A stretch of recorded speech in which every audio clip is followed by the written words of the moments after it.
Vov. We're learning Perek Vov, Halacha Ches, Hilchos Chametz U'Matzah. HaKohanim yotzim b'chalo b'truma.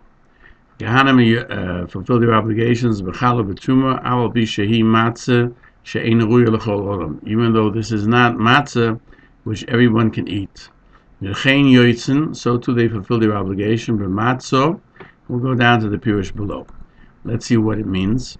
Chal and truma, if they ate matzah, which was made from truma, and that was given to them, or from challah that was given to them, even though it's not, Yisraelim can't have it, because only Kohanim are permitted to eat it.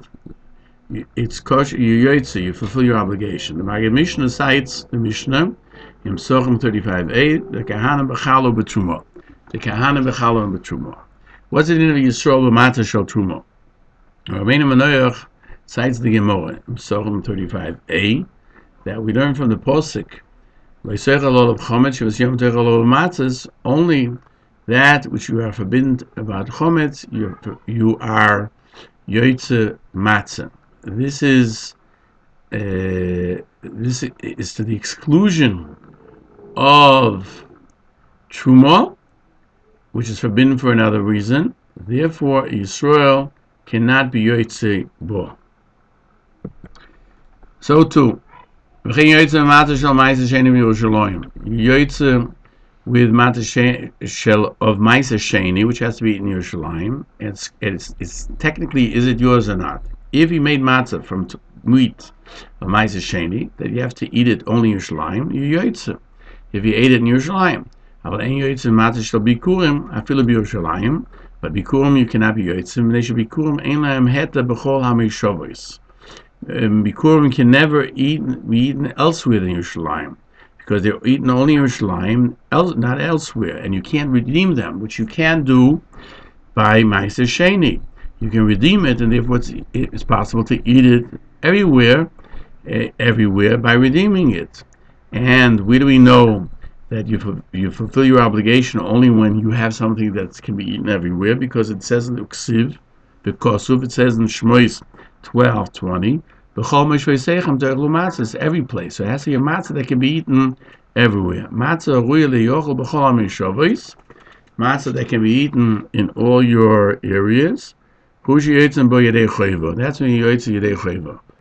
The Maggid Mishnah cites in Ma'aser Sheni in Psochim that's the source of it. 36a. Rabbi Akiva is of the opinion you can fulfill your obligation with Ma'aser Sheni, and then though Rabbi Yosef really disagrees, Halacha is like Rabbi Akiva when he has one of his chaverim, Talmid Chachomim, friends who are against him, and he notes, "Ein yoytzim matzah shel." We'll turn the page.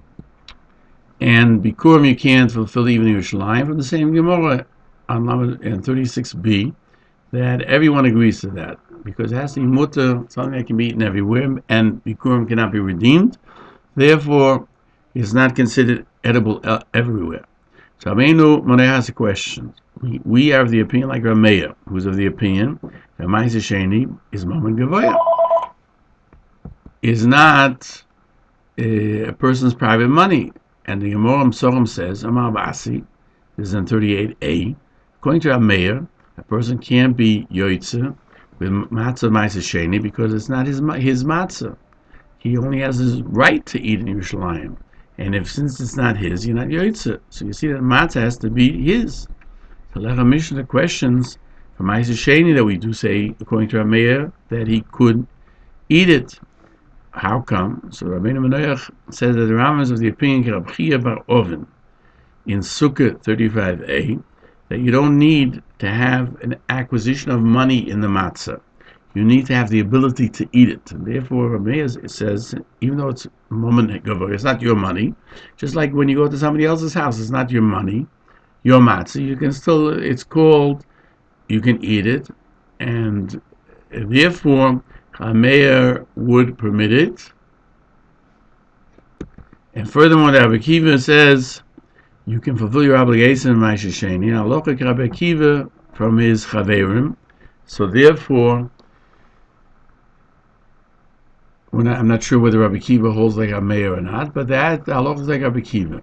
The Lechem Mishnah answers according to the Gemara in Sanhedrin 112b. The Hilchos Chametz and the Chacham is only Ma'aser Sheni, which is already in Jerusalem, if it's considered Momen Gavoya.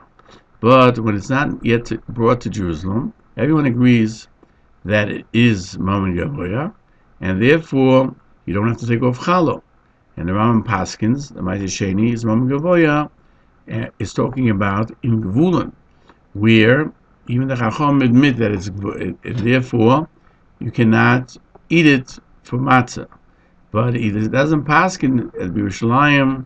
There's Ma'aser Sheni a dinner Momen Gavoya. Therefore, here he paskins like Rabbi Akiva that in Yerushalayim you're yoytza. And proof to this is that Yerushalayim is different from Bikurim. But it says Isa Ma'aser Sheni Yerushalayim needs challah. Why do you have to take challah? If it's Momen Gavoya, it's not your money. And like the Chachamim, according to Rabbi Meir, even Yerushalayim, you would be potter because it's Momen Gavoya. So you see that the Rambam Paskins like the Rabbanon and not like Rabbi Meir. And he continues that really he should have said before-ish that only in Gvulan there's a din of Ma'aser Sheni Momen Gavoya.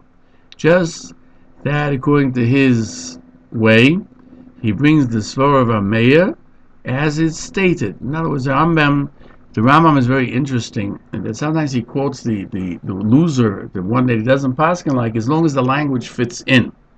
And furthermore, it could be he's not explaining that the law is only b'gvulan, because he relied on what he wrote here, that you only can use matzah Ma'aser Sheni b'Yerushalayim, and behechrach it must be paskening like Rachom that Yerushalayim Ma'aser Sheni is considered momen hedyot.